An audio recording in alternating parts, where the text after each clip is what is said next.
Hello guys, ఈ ఎండలు ఎక్కువ అవ్వడం వల్ల మా బావకి వారం నుంచి పాస్ రాలేదంట. ఏం మాట్లాడుతున్నావురా? నరాలు కట్ అయిపోయింది. అవును, మీరు విన్నది కరెక్టే. అందుకనే మా మామయ్య కాయలు తింటే పాస్ వస్తాయేమో అని పిలుచుకొచ్చాం. కానీ ఏం లాభం లేదు. పోనీ డాక్టర్ దగ్గరికి పోతే డాక్టర్ ఇలా అన్నాడు, మీ బావ ఈ జన్మలో పాస్ పోయలేడు. సార్ సార్ అలా అనకండి సార్, మా బావ మళ్ళీ తిరిగి పాస్ పోయాలి సార్. 1% కూడా ఛాన్స్ లేదమ్మా. ఇంకా ఇలా అయితే కాదు రాని, మన స్టైల్లో నాటుకోడి బిర్యానీ చేద్దామని ఫిక్స్ అయినాం.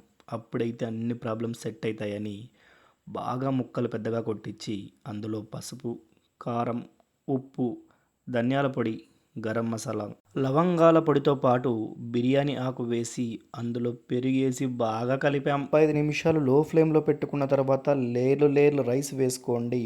అంతా అయ్యాక ఆనియన్స్, కొత్తిమీర వేయండి. అలా తిన్నాడో లేదో దెబ్బకు జుమ్ముతున్నాడు బిడ్డ.